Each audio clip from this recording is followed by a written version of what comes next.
All right, brothers and sisters, welcome to Paradigm Shift TV 314. I'm your brother Piankhi Mutulu, Nefer Amun Saber Initiate at the Temple of Het Haru here in St. Louis, Missouri.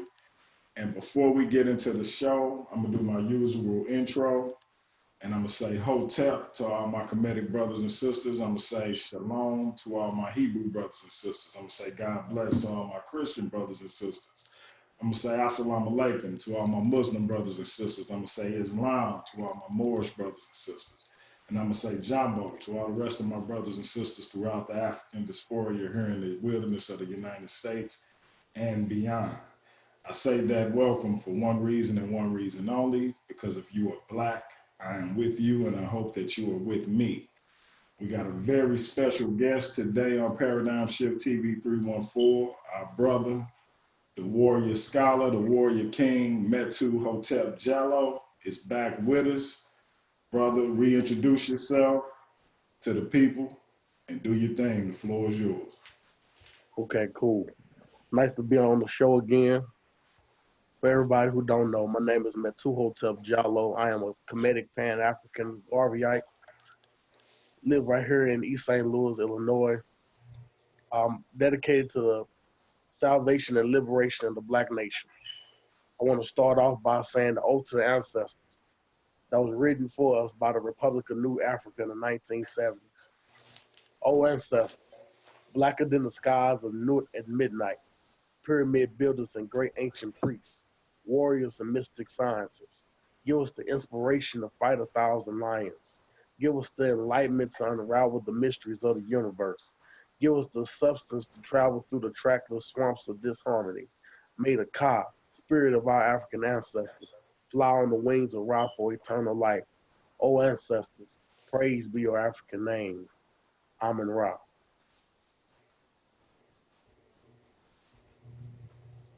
Powerful, powerful, brother, powerful. And just give a little bit of history on that one more time for us. Okay, the Republic of New Africa was an organization that was started in the mid 60s, early 70s, and they came up with what they call the oath to the ancestors, giving praise to the ancestors. That's what our ancestors did. Whenever they would do anything, they would give permission from the elders and to speak, and also revenerate the ancestors. So they would say a chant. But in the 1970s, they decided to come up with their own chant, and I think it's a very powerful one. So every time that I get on this show, I will be able to say it, and hopefully those that come on and follow it, hopefully become a trend. We'll be able to recognize and give praise and homage to those who came before you, our African ancestors. Absolutely, absolutely. And before we continue, I just want to say Ashe, Ashe. I meant to say that when you got done, but I kind of got a little preoccupied. But I want to make sure I say Ashe. Brother, what we're going to be discussing today? Today we're going to be talking about the Abrahamic religions, where they come from, why people believe in them, the psychological trauma that come in believing what your foreigners have taught you, and just let people know that you became a Christian and a slave at the same time, and how the Europeans saw no contradictions in being slave owners and Christians simultaneously. So we'll go into that with your permission, my brother. Oh, no doubt, brother. Like I told you, you come on here, the floor is yours to do what you see fit. One thing I want to ask you though, Go ahead. I don't know if we touched on this the last time you was on, but we have a new movement within the Christian apologetic scene, particularly Black Christian apologetics, or what they call themselves urban apologetics, so to speak, where now the way to get around the assertion that they became slaves and Christians at the same time, so that our people, that we became Christians and slaves at the same time. The way to get around that is to say, well, Christianity was already in Africa, and a lot of our ancestors that came over here were already Christian. What do you say to that? Is there any, in your mind, or as far as your research has shown you, as far as what your research has shown you, is there any legitimacy to that? Because we know that it was in, obviously it was in what was left of what we know as Kemet. Uh, but now we have them saying that it was in Central Africa, it was in West Africa. What do you say to that? And does that somehow negate what happened to our ancestors? Because that seems to be the motive for putting that forth. Well, we had no religion as the African people, as an indigenous people on the planet.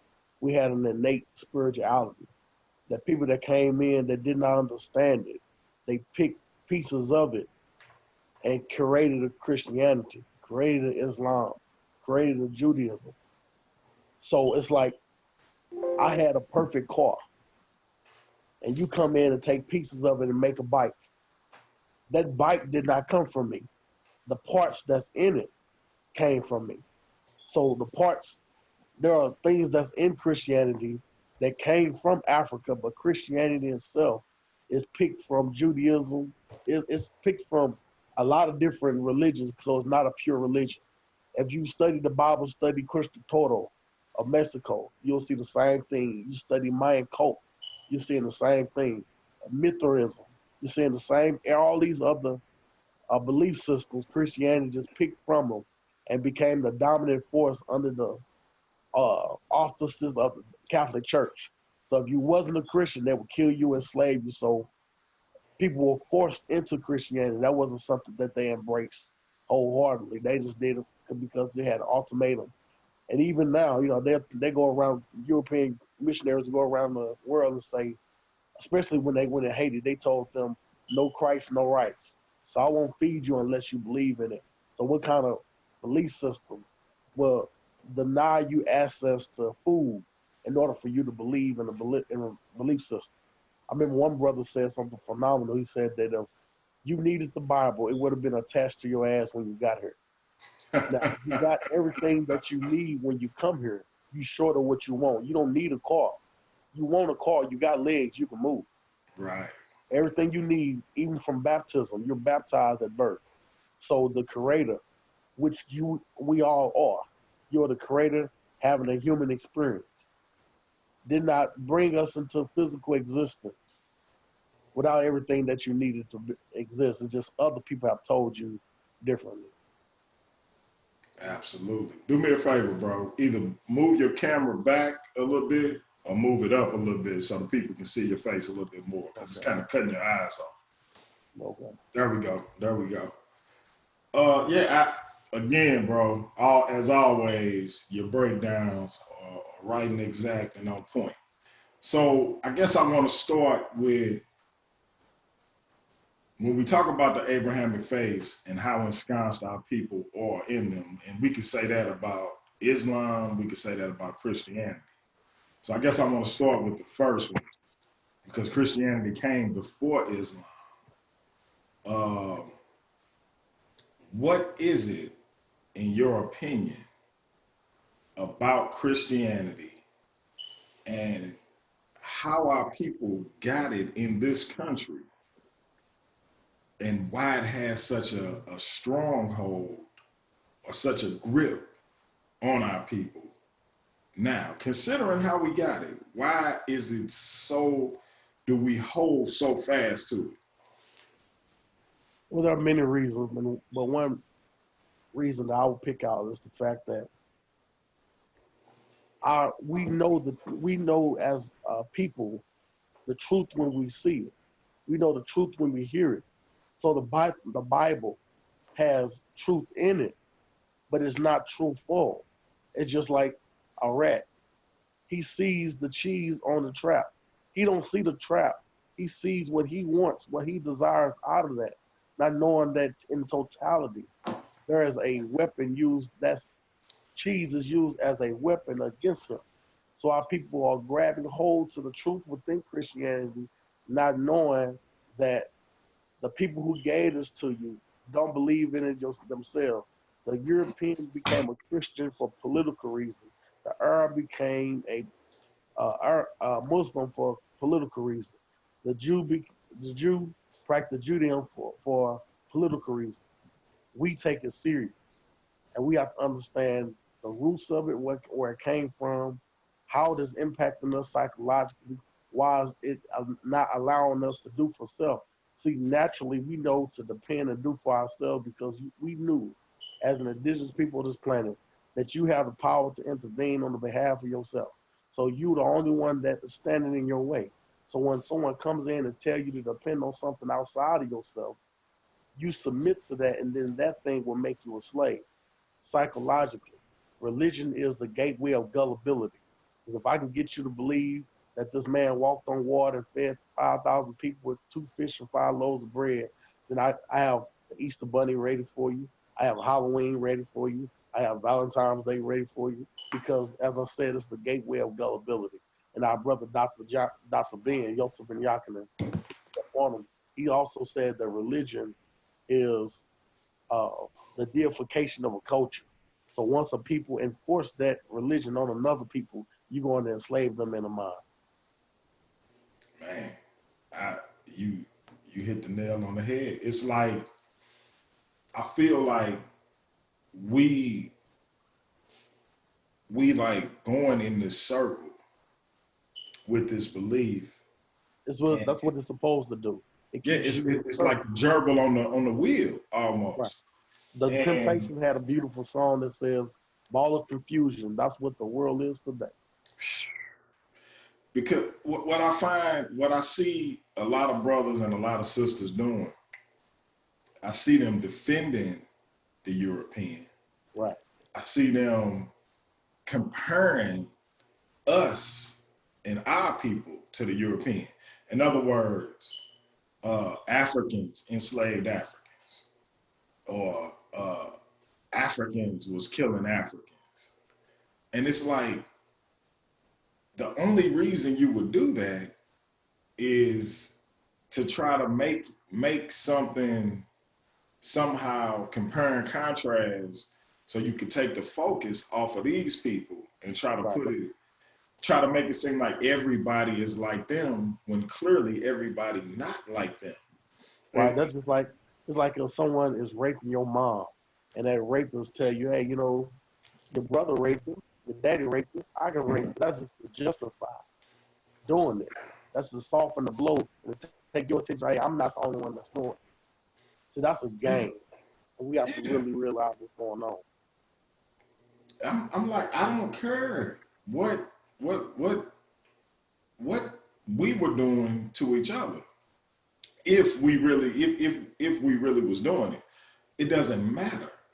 See, nobody ever says the Europeans enslaved other Europeans, even though we know Rome enslaved Gaul, and what we now know as France. I think they called it Francia or Germania or Britannia.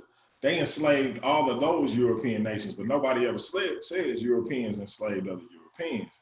Yet we love to say Africans enslaved other Africans or sold other Africans, as if all of these people. And you never hear people say Jews helped the people of Germany. You never heard that. Do what they do. As if. But that's the fact. It's always been co-conspirators and traitors. It always been that. But we never hear that about any other group of people, except for when it comes to us. Right.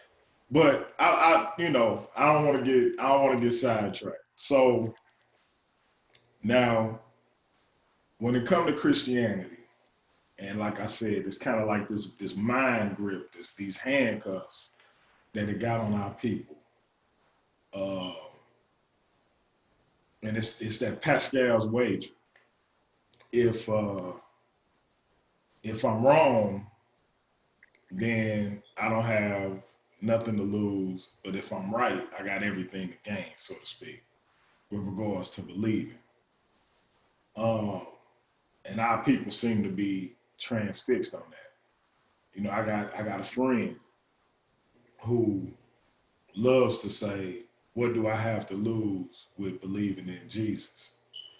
I got another brother who he's a big history buff, and so he tries to fit Christianity and biblical stories into history. Like he has a year for the flood.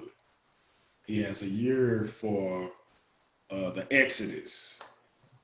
He knows which Pharaoh uh, was in the Exodus. Now this is all, excuse me, this is all based on his research, and it makes no sense when you think about the individuals with whom he's speaking of, but because he's such a history buff, he has to try to line it up with history. And I'm using these examples just to point out how we go to the extreme to try to justify this belief, because instinctually, I believe that a lot of us know it makes no sense. Yeah, see what it is that a lot of people think that Christianity is under attack. Islam is under attack. Judaism is under attack. It's not under attack, it's being called out. So that's why a lot of people are trying to justify it. They're trying to find the evidence. There is no proof of that. Just because you put a historical place or historical people within a mythological book, that don't mean that that's true. It's like, for an example, Spider-Man is in Manhattan, New York. Absolutely. But Spider-Man does not exist. Absolutely. Manhattan exists, but unless you know the history of the place, that's why it's important to our people to get off their butt, travel to Kemet, go to Africa and see for yourself, so that no one can tell you different. I tell people all the time, I say, okay, let's take, the horror author, white guy, Stephen King. He wrote a book called The Stand that I read probably 15, 20 years ago. Now, you got New York, St. Louis, all of these different cities that really exist. But the events of this story are fictional. But he has real cities in this story. That's the same way with the Bible. Well, the Bible mentioned Taharka. Okay, Taharka was real. That doesn't mean that the events in the Bible are real. And so I just like when people say that Jesus was black. So they excited, oh, they know the real Jesus is black. But you mean to tell me that these people have the ability to change his color and they didn't change nothing else? It's like someone breaks into your house. They have full access to your house, and the only thing they're going to take is your lamp. You better keep looking. Man. Because even the Jewish people, and within their belief system, you can tell 1,000 truths, but if you tell one lie, they throwing everything away. Absolutely. Absolutely. For me, it go back to something I heard Professor James Small say years ago. He said that Judaism, Christianity, and Islam are but fragments from the periphery of African spiritual concepts, right? And with that, Astroquazi then came behind him and said, okay, if you take a cake, a chocolate cake, and you put vanilla icing on it, it's still chocolate underneath. Well, if you take an African concept and you put white supremacist topping on it, or an indoctrinated topping on it, it's still African underneath.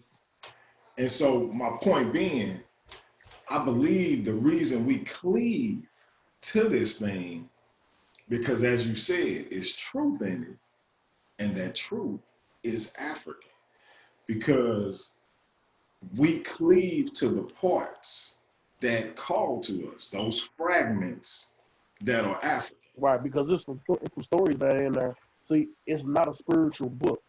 We make it spiritual. You got to wonder why the European or white churches, the Caucasian churches, why they don't have the Holy Ghost? Why don't they have the same experience that the black churches have? They think that's weird. Because we are already spiritual, because a lot of people will have a spiritual experience and then connect that to a Bible scripture, but that Bible scripture has nothing to do with spirituality. But because you don't know no better, you're going to connect, you're going to give, it's just like giving a credit card to Santa Claus. You see the gift, you see it say from Santa, and you like, Santa Claus gave this to me. but your parent know I did this for you. Exactly. So we have to really be honest with ourselves. The thing is, in order to move forward, there are some realities we'll have to come to grips with in order to move forward. 100%. And so let's talk about something that's gonna get us in a little bit of trouble. Let's talk about Islam, specifically the Nation of Islam, the Moor Science Temple. Right. These, and to a little bit of a lesser degree, the Nation of Gods and Earths.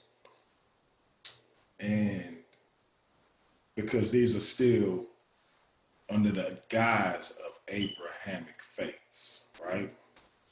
Now, I believe these organizations were made as, or created, and I'll throw the Hebrew Israelites in there as well. I believe that these groups, these organizations, whatever you want to call them, were created to push back against white supremacy. I think that over time, they became more than that. What's your opinion on the Nation, Moor Science Temple, Nation of Gods and Earths, or the 5% Nation, and the Black Hebrew Israelite movement that we see permeating more today with regards to its religious context and the identity that it puts on Black people and its sort of push against Africa? Well, all of them are divisive, but the thing I look at it is, I agree with Dr. John Henry Clark. He said all religions are male chauvinist murder cults, and I make no exceptions. Woo! But the teachers of Elijah Muhammad. Say that one more time. What you quoted from Dr. Clark. Okay, Dr. John Henry Clark, peace be upon him, said that all religions are male chauvinist murder cults. Every last one of them. No exception. Every last one of them. So, but our people were so religious at that time that we had to link up with a religion. See, the teachings of Elijah Muhammad are not Islamic teachings. The teachings of Father Allah, Clarence 13X, are not Muslim teachings. These are his teachings. The teachings of Noble Drew Ali are not Islamic teachings. These are his teachings. Now, your teachings are pure. We don't need to connect that with Islam. We don't need the Quran. You don't need the Bible. You don't need none of that. But because our religious orientation, the only way you can really get Black people is our religion, but that's when we were immature. I would say like we were immature at the time. Now that we have matured, the leaders and the forerunners of these organizations should be mature enough to say, you know what, we're going to take this to another level. He was right, but let's polish this up, because even the teachings of the most honorable Marcus Messiah Garvey, those were not Christian teachings. But he did not say in order for you to join this movement of Pan-African, because he wasn't the first Pan-African. He just was the ultimate one, the written one that took the words into action. But he didn't say you have to be a Christian to be part of his organization. Garvey was one of the first people to say, if you're going to have a God, make sure it look like you. And that ain't coming from the Bible. It ain't coming from the heavens. That's coming from him. Elijah Muhammad said a lot of things that's far above Islam, but you connected with the Quran. So a lot of times our people will do things, they experience spiritual things on a natural basis. But because we don't know nothing else, we'll blame it on Christianity. We give credit to something that had nothing to do with what you was doing. It's something that you've been doing long before the Bible. But with these people who are called Jews or Ashkenazi Jews, I like to call them small hats. What they did was they wrote themselves in a pre-existing history to give themselves a justification of being here on this planet. They just crawled out of hills and cave sides of Europe yesterday. But yet they're going to rank themselves in the history saying they were slaves. That's a lie historian. So what they have to do is they have to declare war on our historians, our leaders. So they have to go after them first, so that they can enslave the rest. But not knowing that this information is not in our head, it's in our bodies and our fingernails. All we have to do is just get time to ourselves. That's what they have constantly have to have a holiday for you to keep you distracted from you. Once you get enough time to figure you out and figure this thing out, you don't need the Bible, you don't need the Quran, you don't need the Torah. As long as you got knowledge yourself, you have enough to start over. All right, yeah, bro. It's as always, like I say, man, your breakdown is always on point.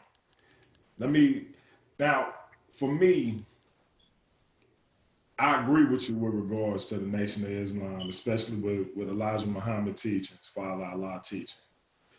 Do you feel like Farrakhan, as he has moved the nation forward, do you feel like he has sort of segued into a more Islamic based teaching? I'm not trying to be, I don't want to upset anybody or be offensive at all. When I say what I'm going to say now. Just keep I already it know on. if I can say what I'm going to say. Let me try to edit this. Because I respect the brother. Out of respect and love of the most honorable Minister Louis Farrakhan. Most honorable. I should have put that like, on. My bad. Most honorable Louis Farrakhan. Right. So, right now, the Honorable Minister Louis Farrakhan is a very intelligent brother. No doubt. As a matter of fact, our brother, our Kemetic scholar, peace be upon him, Dr. Ben, signed all his books over to the Nation of Islam. No doubt. There's a reason for that. Now, what's going on in the nation? I'm trying to clear it up a little bit. I don't want to offend nobody. I'm not trying to say anything bad. Okay. Hopefully it don't come out that way because I'm only in control of what I say, not how you interpret it. Right. People gonna feel how they feel. So, say what you say as respectfully as you can. I just want to put that disclaimer out because I do love the brother. Right. He has been fighting for the liberation of black people. No doubt. But at this point, I believe the brother has he's to me. Man, this is a touchy subject. To me, he is no, I'm honest because the thing is, Honorable Minister Louis Farrakhan, his knowledge, no offense to nobody, I gotta say that. The information that this brother has stored in his head surpasses the teachings of the most honorable Elijah Muhammad. And to know that our Kemetic scholar, Dr. Ben, gave his books to the Nation of Islam under the leadership of Minister Louis Farrakhan lets me know that Farrakhan knows the truth. He knows what's going on. I think he's looking at his legacy. He don't want to lose money. He don't want to lose a reputation. But my thing is, you 80-something years old, my brother. You almost out the door. You should be the greatest warrior ever at this point. Because what can they take from you? You don't take a back seat on subjects that you should stand up on. That's all I'm gonna say about the minister. There's a lot of stuff I've seen him. He's smarter than the most honorable Elijah Muhammad. People, I'll say that because I've researched stuff that he said. This brother is on it, but to still subscribe our people Islam, I I can't respect you on that because you know better. I can see if you didn't know. But this, I believe TD Jakes knows as well. There is no way that all this information is being put out here to the general public and nobody in your church has ever asked you, what about this thing we call Christianity? What's going on with it? Where did Christ come from? Did he really exist? Because there are a lot of white scholars that put out tons of information, more than black people, about the fallacies of Christianity, Islam, and Judaism. So I respect the brother, love the brother, but I think he still thinks that we're immature, and we're not.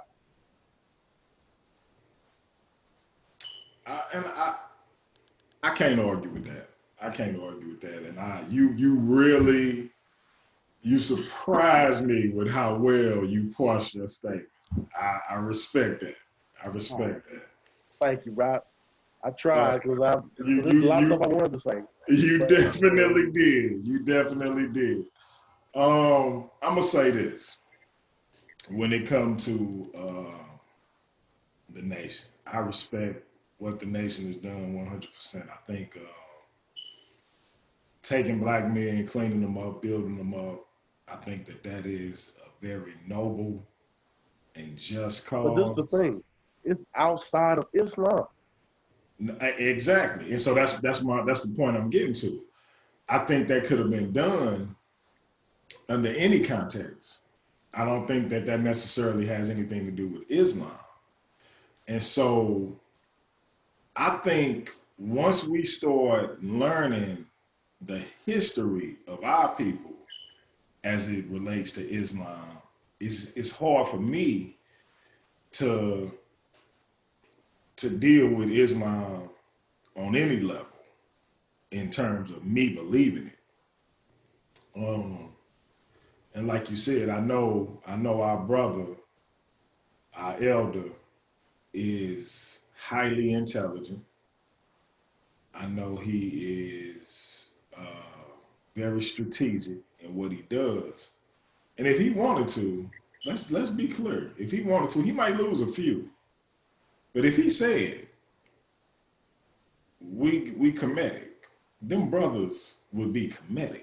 I believe that. I could be wrong, but that's how stringently I feel they follow him. And I've been in the mosques, and I'm telling you, they revere him almost to a God level. You know what I mean? Yeah. And so he could have flipped that thing if he wanted to. And that's where I'm gonna leave. My thing is, you're at the door. You're about to be an ancestor. You should be the strongest leader we ever seen you been. Because what can they take from you at this point? You don't bow down and then I don't even like what he's been doing the past couple of years. I gotta warn America. Why are you warning America? To warn someone means that you are in bed with them, that you care about them. Elijah Muhammad talked about the fall of America. This wasn't no warning. Just letting black people know, get your stuff together and do for yourself. Well, But I think the Honorable Minister Louis Farrakhan always said that I'm going to warn America. He's I not think warning black people.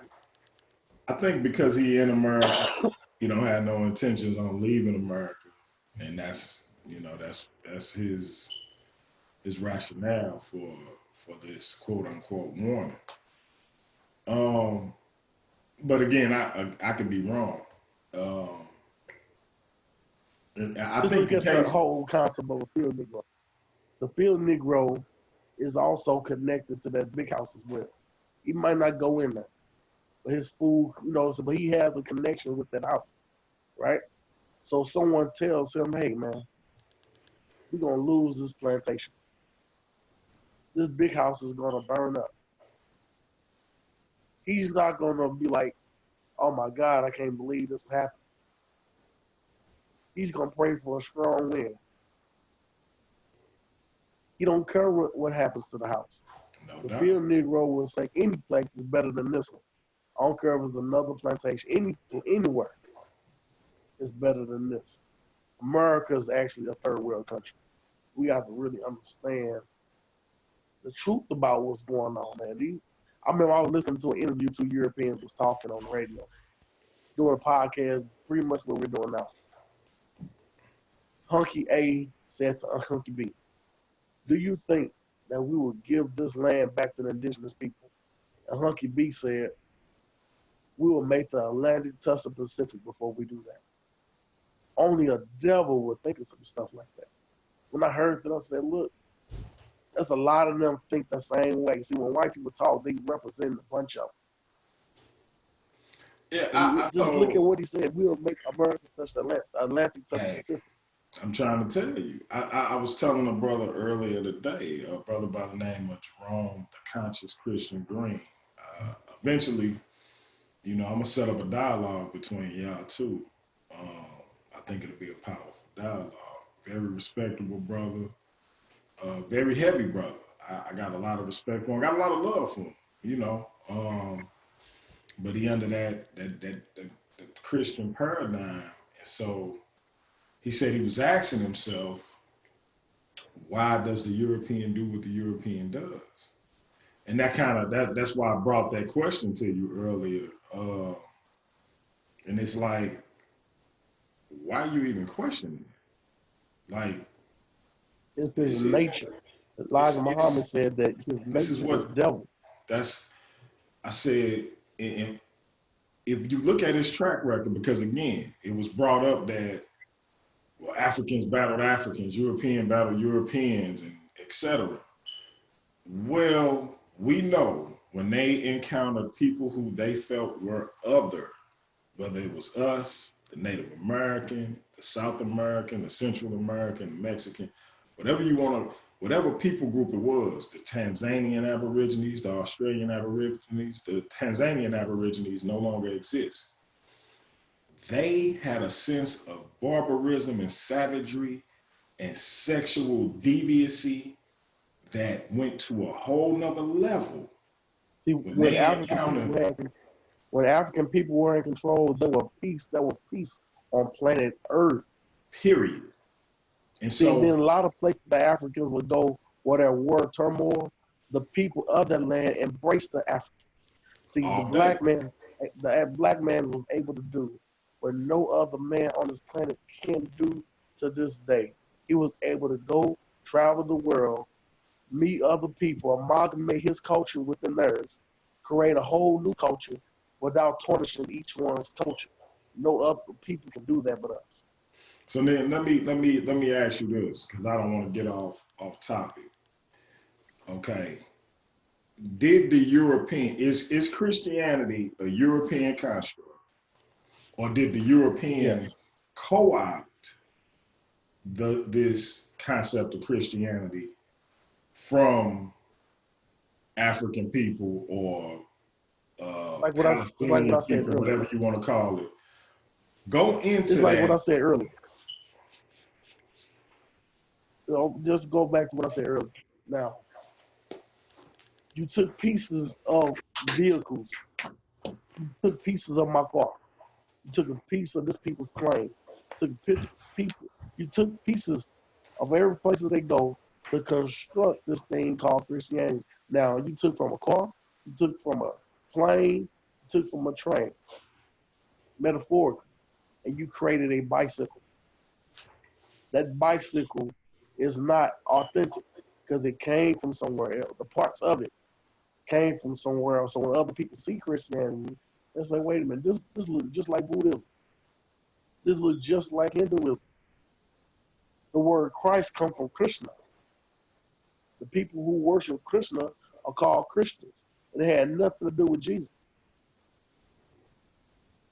So people see the truth that's in it, not understanding that the people see the European, whenever he comes in with his culture, with his way of life, he wants you to dismantle yours. He don't respect no one else's culture. First thing you do when you conquer a people is you declare war on their culture. So whenever you see African statues, they saw African statues, Our deity was the father, the mother, and the child.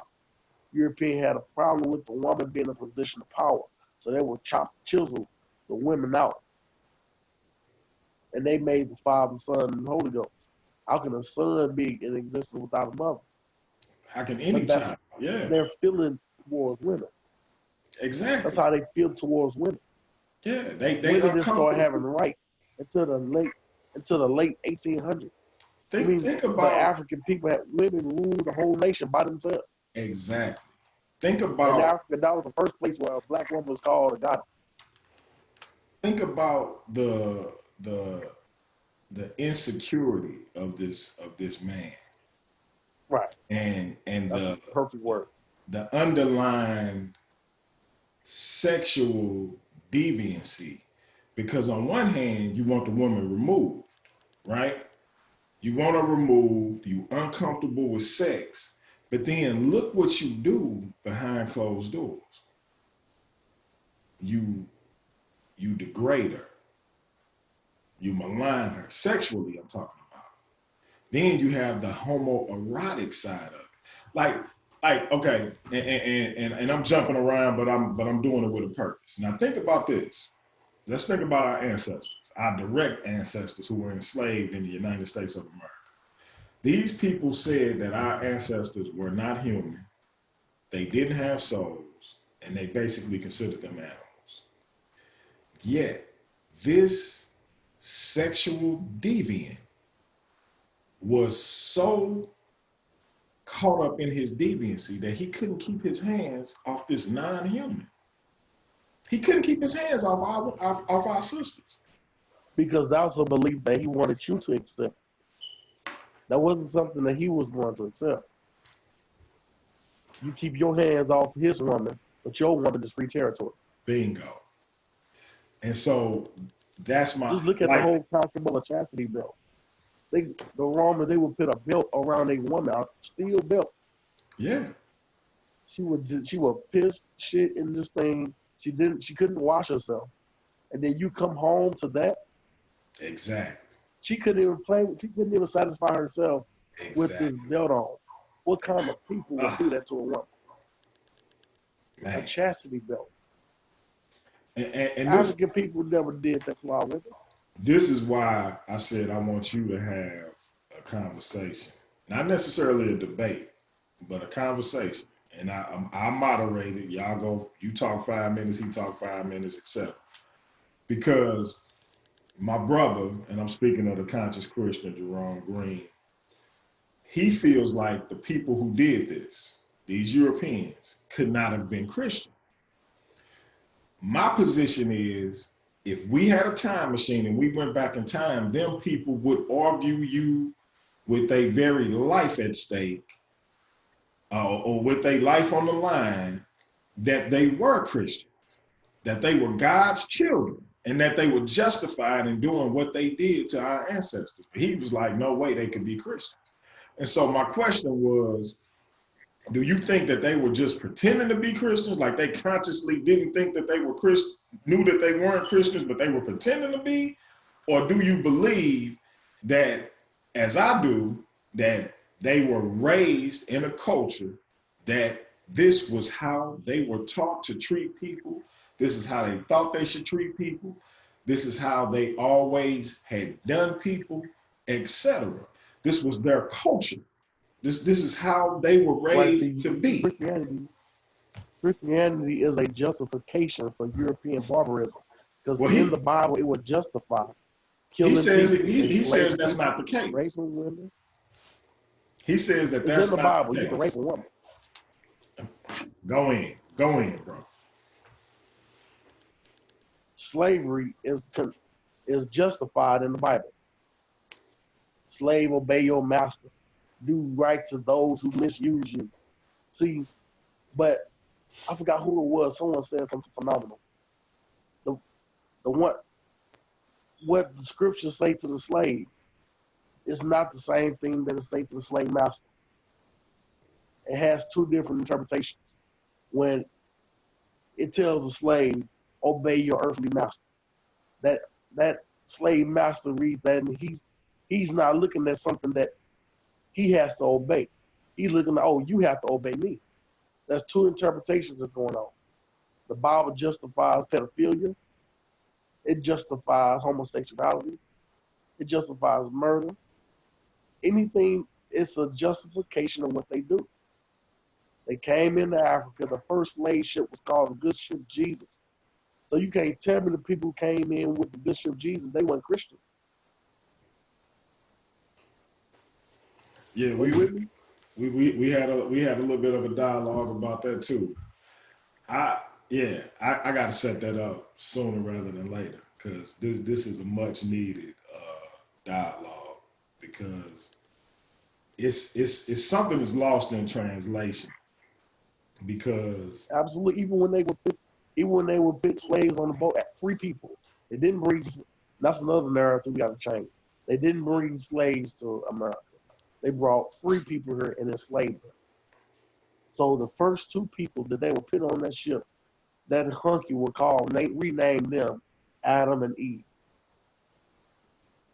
Wow. You got to understand the origin of this stuff. The coat of arms for the slave ship, this ship Jesus, was two African men bound back to back. Wow. Even when they talk about the slave dungeons and off the coast of Africa, we have to understand that we have to correct the narrative. Those were not only slave dungeons. That was a Catholic church. They would have service upstairs and come downstairs, rape the women, and take you out of the door, no return. That's the part they don't want to tell you. They'll tell you that was a slave dungeon.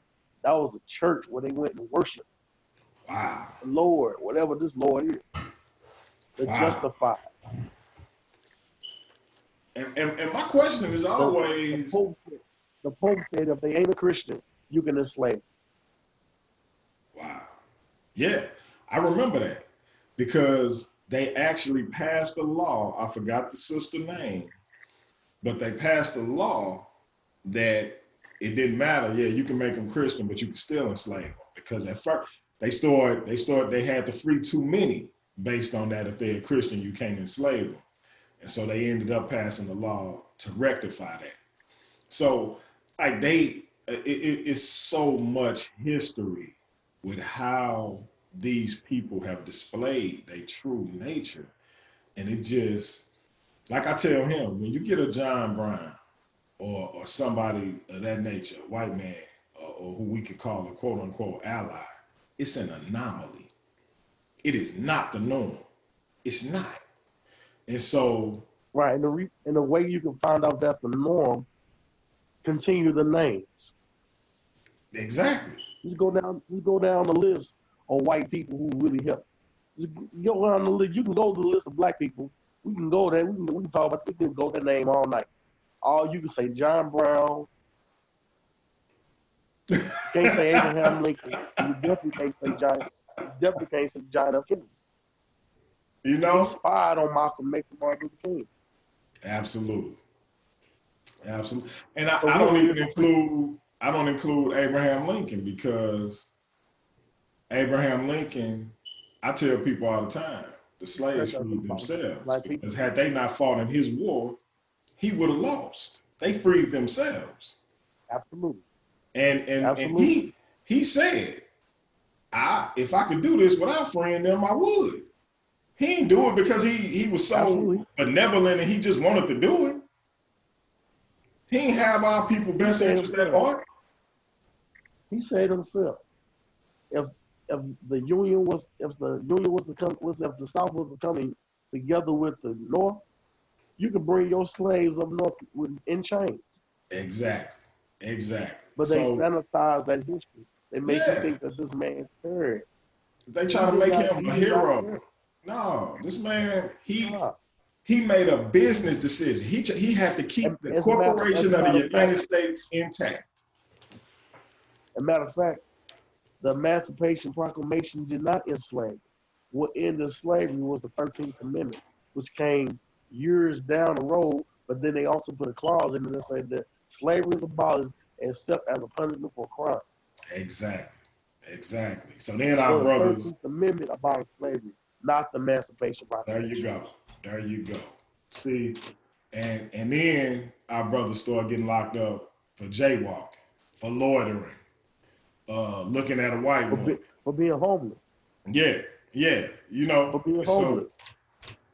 yeah, it's so much history, excuse me, that shows us what it is with these individuals. Even in Islam, in the Quran, it says you can beat your woman as long as that stick ain't as big as your thumb. That's where the concept of rule of thumb come from. You can beat her long as the stick ain't big as your thumb. Wow. You justifying the harming of women, but yet you want me to accept this stuff? You would think out of all the stuff, the meaning thing, because they always praise the men in the Bible and the Quran. You would really think the biggest fighters against it will be women. People don't know that the first 3 people to die in Jesus' name were 3 Africans.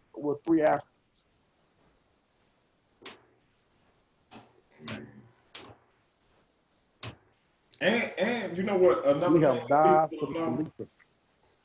people don't realize. See, the reason why, let me tell you this, the reason why so many of us hold on to this is the same thing, same reason why we hold on to the belief that this is our country. Because we have bled and died for Christianity. So we bled and died for this country. And you think that you have a stake in it. We're not residents in this country. We're not residents with rights. No, we're not citizens with rights. We're residents with privileges. That's a hell of a point. That's a hell of a point. Wow. Wow. We look at the blood we shed for Christianity, so that's why we want to hold on to it. Look how many people died for it. We've died for dumb shit before. That's We died it. for dumber things. A lot of us died so we won't have to be with that white woman, and you still sleeping with that white woman. There you go. There you go. That's a hell of a point. Reckless eyeball. Damn.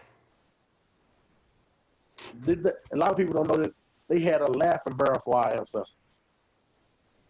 Where you couldn't even smile in public. You had to run, put your face in this barrel, laugh, smile, whatever, and come up straight face. What kind of people? The Ku Klux Klan is a Christian organization. It's a Christian You can't tell organization. them they ain't Christian. Yeah. Yeah. How you gonna tell them they ain't Christian? And this is what I was gonna say along the lines of women, because we know that women are the strongest or the backbones of the Black church. They the biggest advocates. And show me where the 10 Commandments is talking to women. Because it lists women amongst the things that the man owns. So how is it written to women? It say, do not covet thy neighbor's wife. Do not covet his house. You understand? It, like she is listed among his items. So it ain't talking to her. So how? It's not even pertaining to you. You are a part of the man's property. And whenever we do have that, you let me have that dialogue with that brother, I'll be ready and locked and loaded. Because there's also a scripture that says women shouldn't even wear braids. It says in the Bible. It said bras. She shouldn't wear bras. And that's just braids. When you embroider, that's braids. Yeah. It said a woman shouldn't even talk in the church.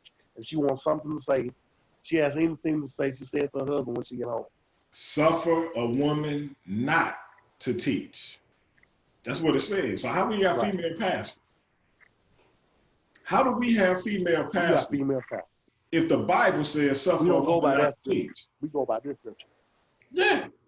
Right. So people justify, we don't go by the Old Testament, we go by the New Testament. No, but that's New Testament though. That's New Testament. Right, but think about this. The Bible is like the Crips and the Bloods. Right? So these are warring books. And you put them together without even consulting either side.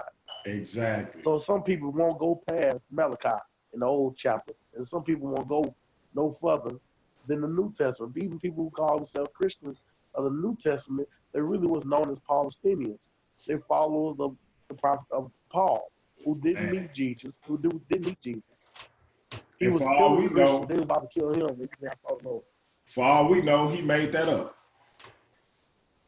All we know he made it. But it's a belief system.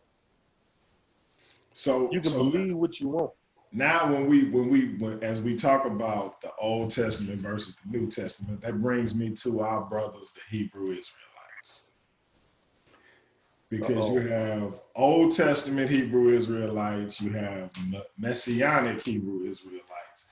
What's your take on our brothers as they sort of take center stage as this new religious group? That's because we know Nation of Islam and the 5%ers say that they are the Asiatic black man.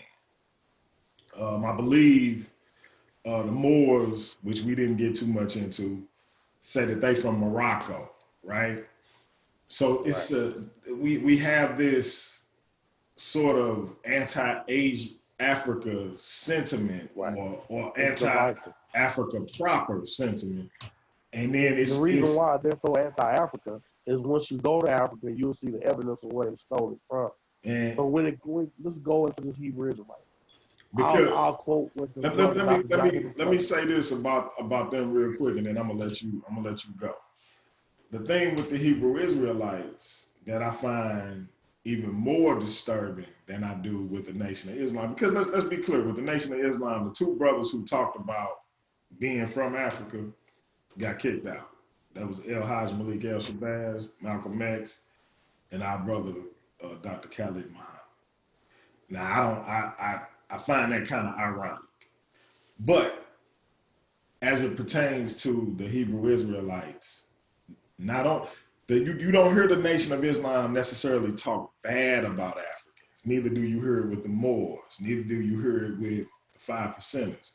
But the Hebrew Israelites, they up the ante. Those dirty Africans enslaved us, etc. Like, so they up it. It's a aggressive stance. So now I'm gonna let you build on that, because now we're in a situation where they saying that no, we're the Jews. Those white folks over there are imposters. We're the Jews. We're not Africans. Africans had a part in our enslavement along with the European. They co-conspired with the European to put us in slavery. Go in. Our good brother, Dr. John Henry Clark, he talks about the minister Louis Farrakhan. He says that Farrakhan is nothing but a pissed off Baptist preacher.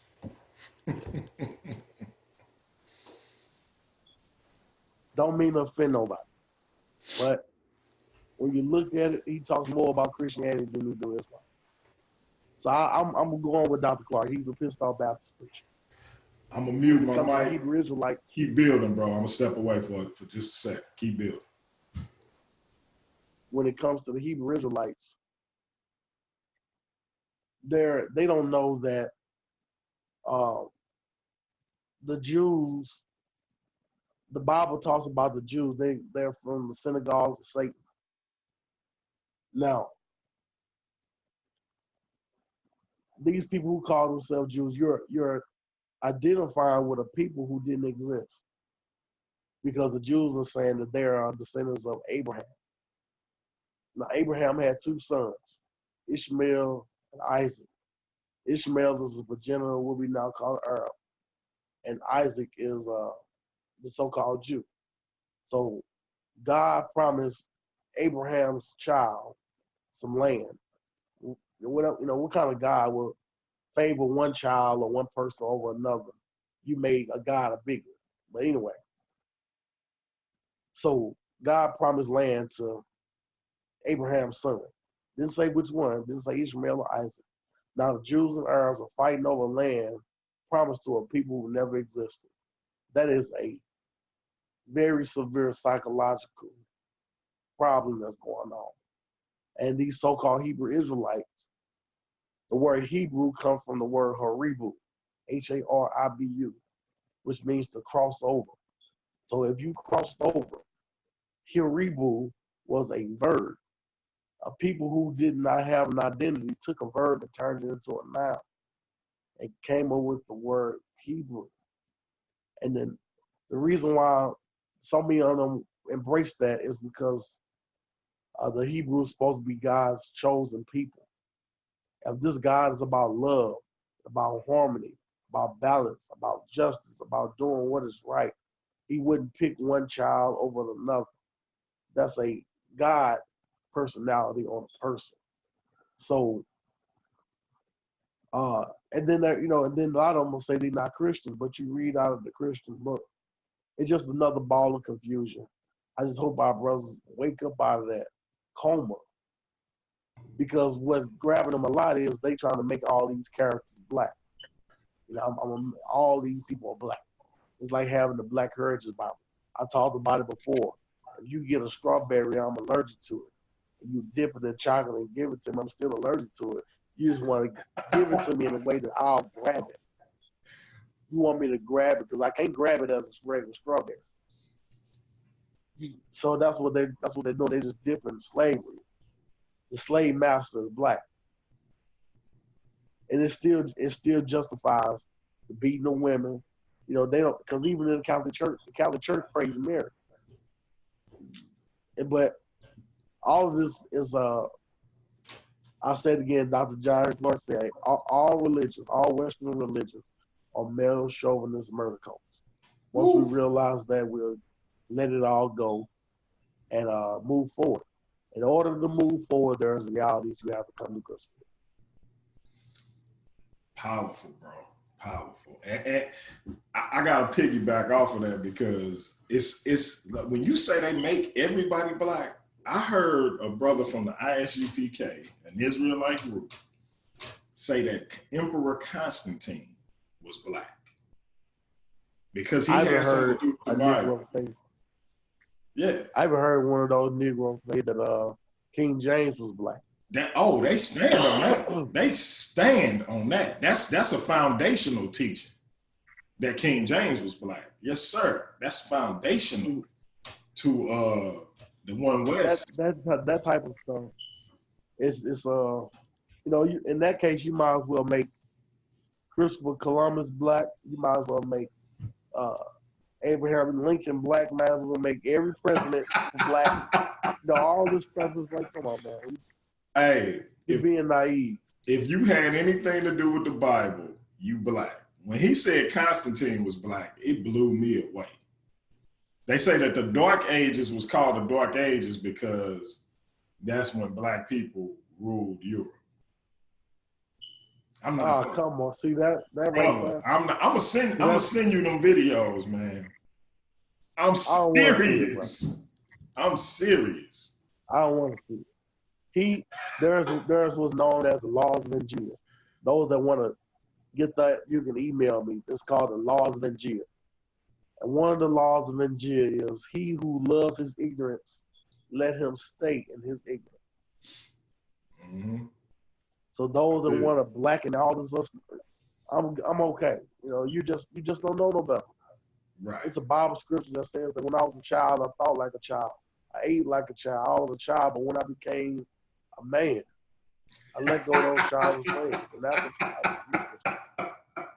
what they got us quoting the Bible. But yeah. But it's a fact. It's got nothing to do with the Bible. That's a fact. Yeah. That's real. So that's the truth in the Bible, but the rest of you can throw the rest of that stuff away. You gotta know how to eat the fish and spit out the bone. You eat the meat, spit out the goddamn bone. That's what I'm saying, brother. And so, yeah. Right, eat the whole buffalo fish. Exactly. Without spitting out the bone. Exactly. And so, yeah, I just. The buffalo fish, is that the buffalo fish that got so many bones in it? Right. Right. I look at the brothers, man, and I'm like, yo, you think, because to me, making them black make it worse, because so you just let our people be enslaved. You parted the Red Sea, but you couldn't get our people off them boats. That make it worse. But the thing is, we love to be the Negro that don't blame white people for shit. Or we blame They them. didn't do. It's either we blame them, we don't blame them for nothing, or we blame them for everything. Right. And the thing about it is, our brother, Dr. Khalid Muhammad, peace be upon him, he said, I'm not here to pin the tail on a donkey. I'm here to pin the tail on a hunky. There you go. We got to understand that the problem ain't the crack, it's the cracker. Once you let go your heartstrings from these crackers, they the one that put you in a situation where you depend on man who put you in your situation to give you your freedom, you'll never be free. Fact. You want to make your slave master black. And so that justifies him whooping you. Yeah. Yeah. See, that's a form of escapism. You don't want to deal with reality, so you'll just, okay, that's a black man that did this. So there's a black man that locked me up. There's a black man that gave me the drugs. Black man that did, okay, that makes you feel better under something. It's like somebody's raping a woman. And she'll say, well, you know what? It's because I opened my door. Or that makes it better. You justify him raping you. It ain't because your door is open, just because he's a no good motherfucker. And that's why I say now religion, we know what religion means. It means to bind or to bind back, right? And it keeps us bound back. Like we can't look forward to have knowledge of self or discover knowledge of self because it's binding us back to this paradigm. Exactly. And so my point is, when we look into this book, like you got a scripture. I always talk to people about these scriptures in particular. You got a scripture where rape is justified. It says if a man, and I'm paraphrasing in all of these, I don't have the scriptures pulled up, but if a man force himself on a damsel and she doesn't cry out, it's okay. And if she cry out, then he got to give her father, I think, 30 pounds of silver or something like that. He got to give her some money. He got to give her father some money for raping her. And he got to marry her. So she got to marry her rapist. This is the Bible. And again, I'm paraphrasing. Some kids making fun of a quote unquote prophet because he was bald headed. They were kids. And because they made fun of this prophet, God sent 2 birds to maul 42 children. God drowned women and children during a flood.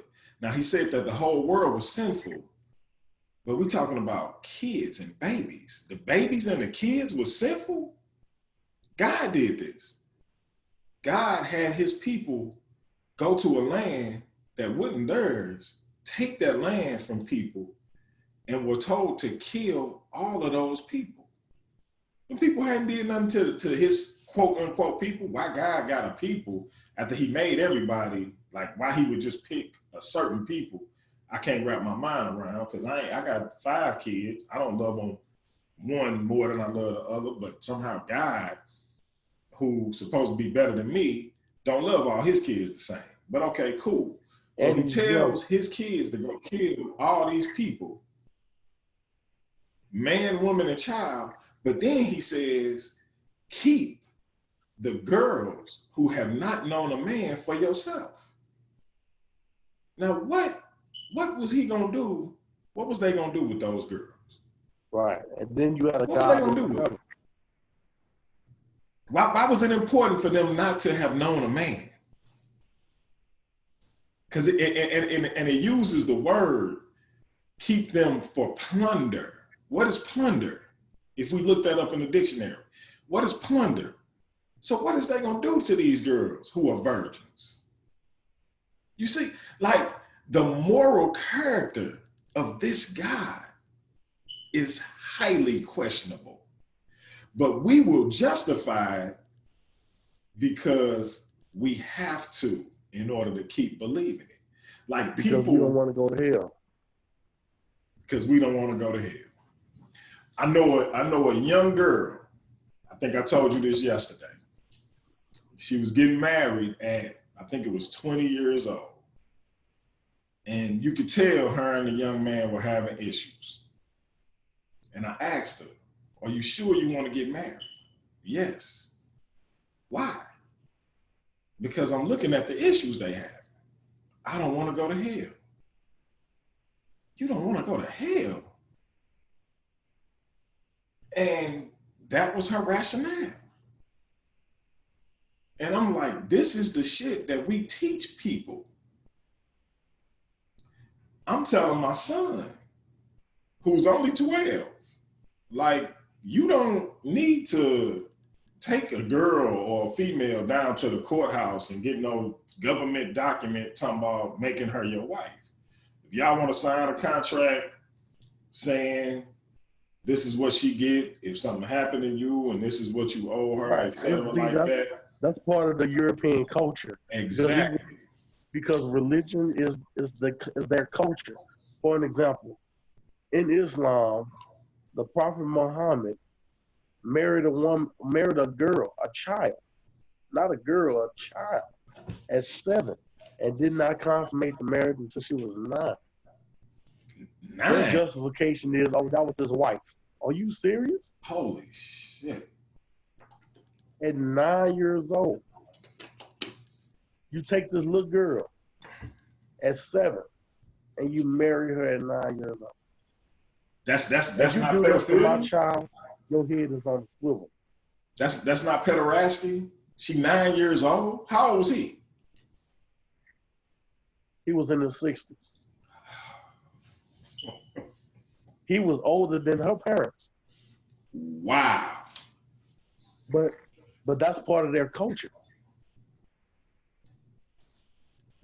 Come on, man. Come on. Just like Zeus. Zeus comes from the Greeks. Now, Zeus was a pedophile. They don't have nothing against that. It's a story called the Raping of Ganymede. So what happened was, in the story about Zeus flew around the land of Greece, saw his little innocent little boy, grabbed him, took him to a cave and had sex with him.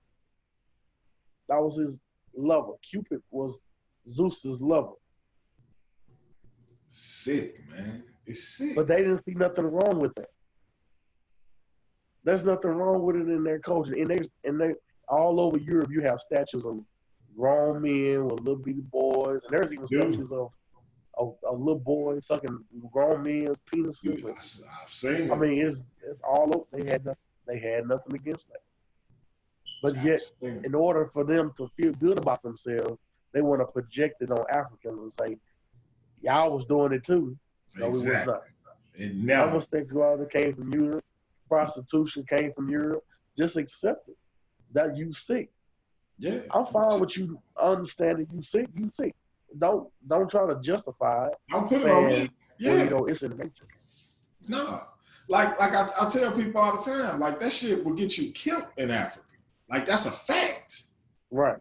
That shit didn't, that pederasty shit didn't come to Kemet till the Ptolemies got there. That's a fact. Somebody show me otherwise. In many countries in Africa, you get the tire. They will burn you with a tire. And so you will die. There's laws and books that even many countries, you will die, man. We don't play that stuff over here. Yeah, this idea that you're supposed to be a priest or a nun and forego physical contact with a man and with a woman. That shit is unnatural. We talked about this the last time. And then they wonder why they do all this perverted shit. That's unnatural to tell a man not to be with a woman and a woman not to be with a man. Right. And then they still end up doing it. They aborting babies in the damn whatever they call it, the church or the mausoleum, whatever the hell it is, and all of this crazy stuff. Dude, and our people are ensconced in this belief, because let's be clear, the Catholic Church is the original church. Yeah, see, we like to just look the other way and just like, well, that's just some people. That's just what they do. It's like, but that's their culture. If you want to do that within your culture, cool. Don't bring just like what was going on with your boy Obama. He in Nigeria they had an election. He wanted this man who was pushing homosexuality to win as president of Nigeria. He was giving them millions of dollars, but the dude ended up losing, and that's why he started denying money to African countries because he wanted them to accept homosexuality.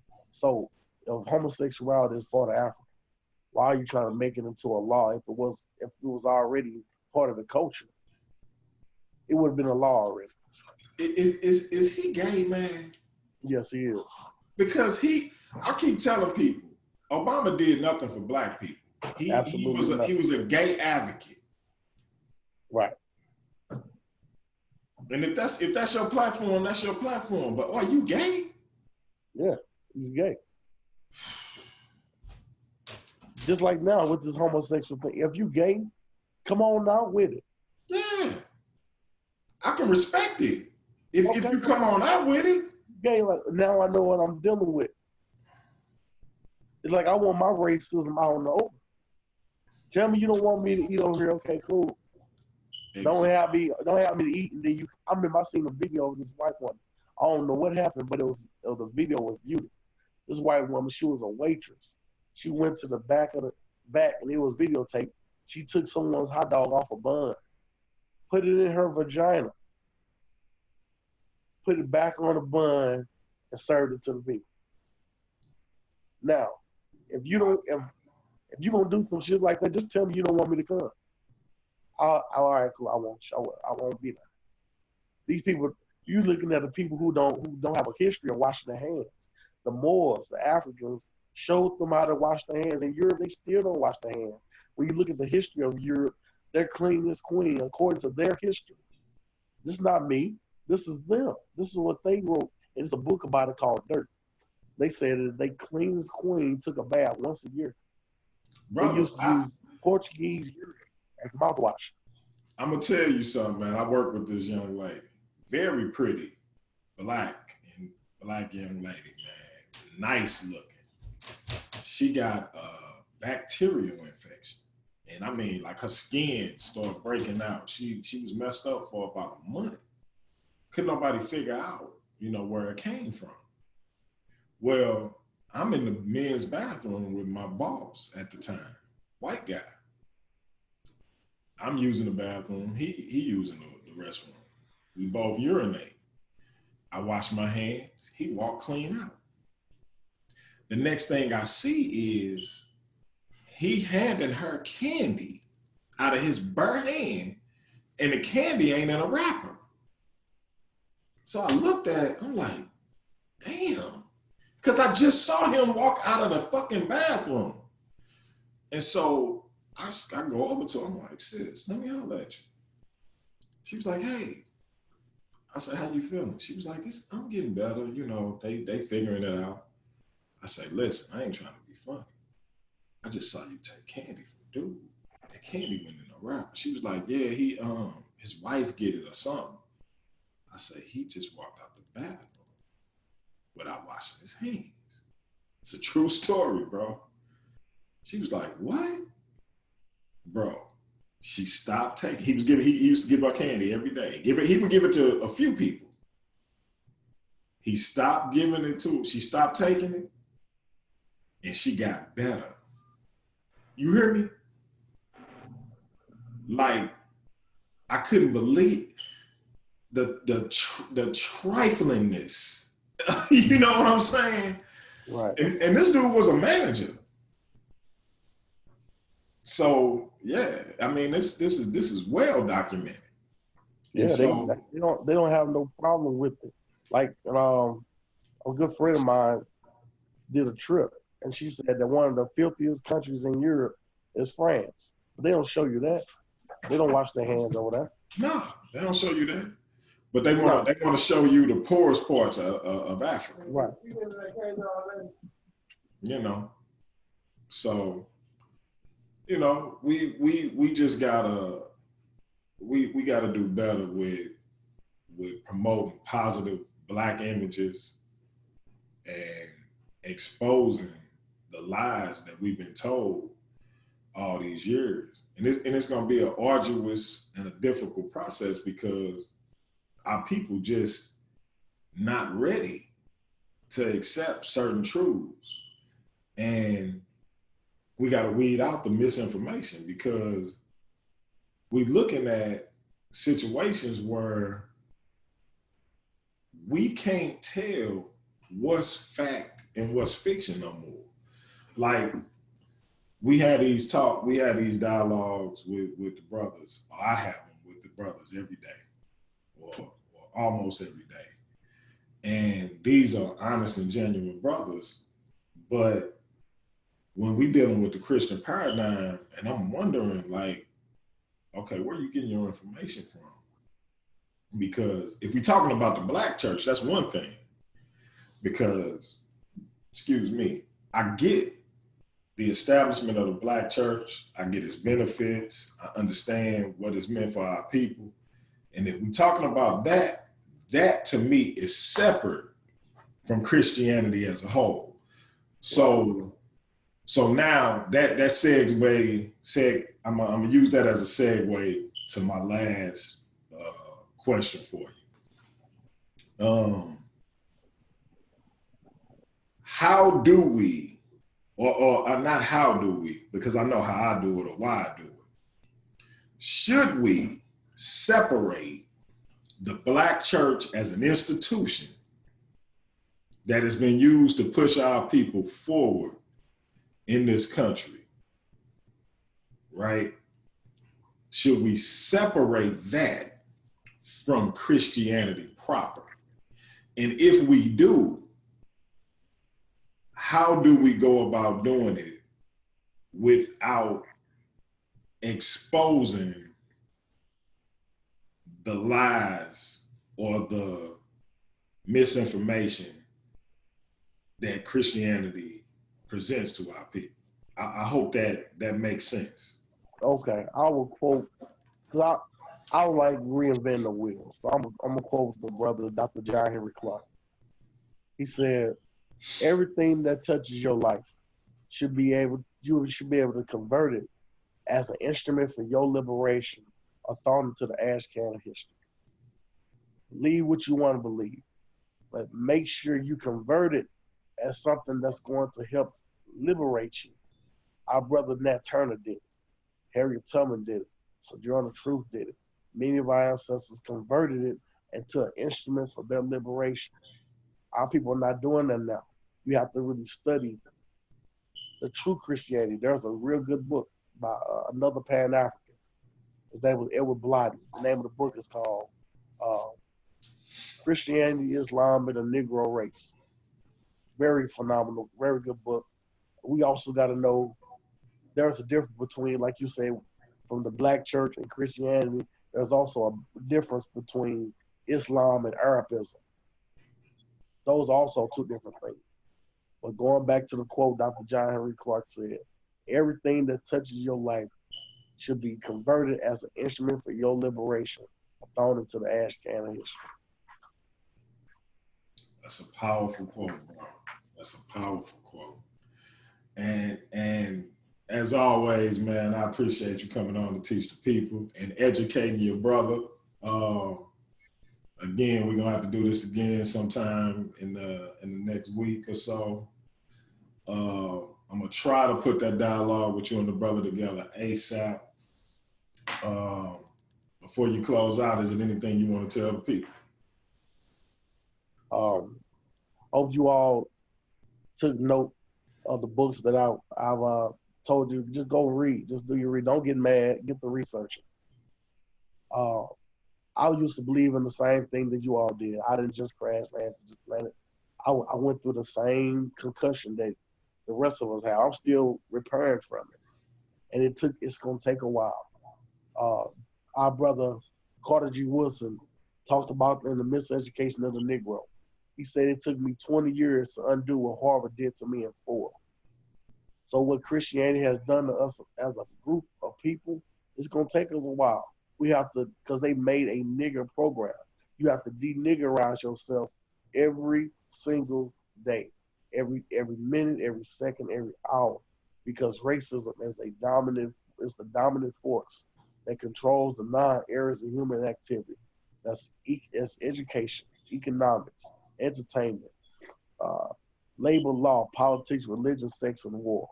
So we have to understand it as a totality, and then we can move forward as a people. First, I break down liberation in 3 steps. People have many steps, but I try to make it small as possible. The 3 steps of liberation is number one, information. Understand what it is that you're dealing with in its totality. Step two, organization. Get that information and organize it. And number three, then application. What we tend to do is we find out something and we want to go straight to the action, but you don't know what you up against, and you ain't organized. We are organized truth fighting. We are unorganized truth fighting organized lie. You're gonna be defeated every time. Organize. All our ancestors have been saying for years. Organize, organize, organize. The last quote I would say about Honorable Martin Messiah Garvey, he said this organization. He said that organization, the greatest weapon used against the Negro is disorganization. Organize yourself. Facts. Powerful, powerful, powerful, powerful teaching from my brother. And y'all heard the brother. He said he challenged you to do your own research. Don't take his word for it. Do your own research. Our brother Uncle Cat from the Amun Ra Squad says source up or shut up. So do your own research. Don't take his word for it. But the brother took his time, came on to educate. The only thing you could do is follow up with your own research. Brother, as always, I appreciate it. You want to close out with a prayer, and then we can get on up out of here. Are you gonna say it? Or you want me to say it? I absolutely want you to say it. This is your show. Okay. Right, Appreciate you know that, what? brother. Before you do, let me do my thing because I want the prayer to be the last thing we do. So, again, family, as always, I'm your brother, Piankhi, Ptah, Mutulu, Nefer, Amun, Ra. This has been Paradigm Shift TV 314. I am Saber Initiate at the Temple of Het Haru under the leadership of Chief Saber Amaris and Neferu, Queen Mother Indy Teray, and we are in the business of Black liberation. That is the liberation of Black people by any means necessary. And this is our brother, Metuhotep Jallow. He is taking out his time to educate you. And brother, again, the floor is yours to close out as you see fit. Okay. To the divine energy that we all are an embodiment of. We want to thank the listening audience for listening and taking time out of your day to listen to this insane asylum. Going inside of yourself and finding the truth of what we're disseminating. I gave you information. All you can do is go and research. Also want to thank the ancestors for guiding me, for being me. Let me be a continuation of them. And I thank Brother Piankhi for allowing me to be able to have a platform to speak on and continue to speak on as I do this mission of the liberation and salvation of the Black nation. Ashe and Shem Imhotep. Ashe, Uncle Ma'at. All right, brother, till next time.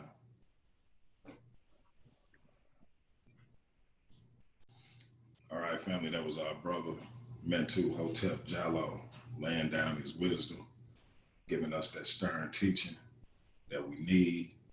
And I just want to say dua to our brother. Again, much needed teaching, much needed dialogue, much needed conversation. And, I can't thank him enough for coming on and taking the time out to give back to the people.